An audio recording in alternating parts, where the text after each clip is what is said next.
So I just wanted to make a quick video discussing tier lists. Tier lists are ruining your experience and ruining your fun with the game. What do I mean by that? Tier lists, if you've seen them, have been all over the place, and even some of the more credible tier lists from people that I really put their opinion in high regard rank a lot of the characters in a pretty similar power level. And what does that mean for the game? It means that A, the system mechanics themselves are pretty strong, and B, character power and character viability is through the roof. Honestly, this is the best time to experiment with as many characters as possible because nobody really knows what they're doing, which is kind of why I started making the guide. And a lot of the characters are actually pretty strong. They have pretty strong tools. They have pretty strong ways to win. Their win conditions are pretty strong. Overall, all the characters are very viable, and I highly recommend just choosing whatever you want to play. Don't worry about the tier list. The only exception to this, however, is Nier. Nier is an absolute monster. It's an absolute beast of a character, and I hope to God that they nerf that character soon. I'm sure everyone holds this sentiment as well. The good thing about these tier lists is that it shows that the game is actually in a very good state for launch, and moving forward, balance changes don't need to change too much in order to actually maintain the game at a very balanced state, and it gives room for the developers to kind of play around with system mechanics and certain things that may be too strong or too weak within the game. The best thing to do right now, in my opinion, is choose a character that speaks to you aesthetically, how the buttons feel, how the specials feel, how the super looks. Just choose something that looks fun and feels fun. I promise as the game develops, your comfortability with your character is going to come into play a lot more than a tier list. So this tier list right here is the only tier list you need. Trust me, as a new player, beginner player, or even like into intermediate, this is the only tier list that you really need to know. Nier is a monster character, needs to be nerfed. If you play her, just beware that you might get nerfed, and some of the tools that you might really enjoy might get just removed from the game. So be careful with choosing Nier. But the rest of these characters, I do not see them for the most part getting changed that much. All these characters are going to be viable, and these are not in order.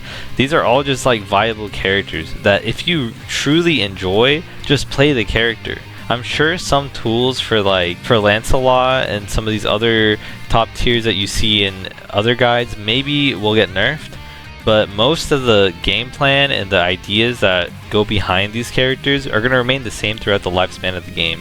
The only character that I'd say for throughout the entire game, even at the beginner level and in intermediate level, is bottom tier, is definitely La Diva. It feels like La Diva is just missing so many tools in a game where everyone just kind of skips neutral and does whatever they want and runs pressure like no other. La Diva kind of struggles in this game as a slow grappler. Even Valsaraga has some pretty bullshit stuff that's pretty interesting as well. But please do not solely rely on a tier list to determine how much fun you have with the game, or if you think the game is balanced, or how the game feels, because I promise you at every single level the tier list changes a huge amount. At the highest level, you've seen all these tier lists at the highest level, and we all know their opinions. But at the mid tier to low tier of player, which is honestly where most of us are, those tier lists kind of lose their relevancy, especially when people are struggling with either doing the fundamentals or pushing their own character to the limit.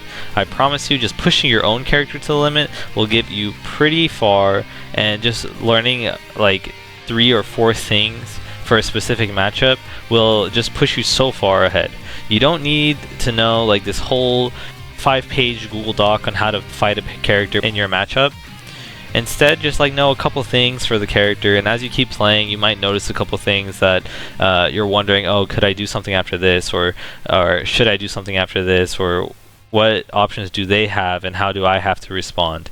So just slowly build your repertoire against other characters, and I promise you will have a lot more fun playing. For a quick wrap up, just choose whatever character you're feeling like. Just be careful with picking like a super top tier like Nier, because a lot of the tools I'm expecting to either get removed from the game or just get changed, so it may not feel the same after the nerfs.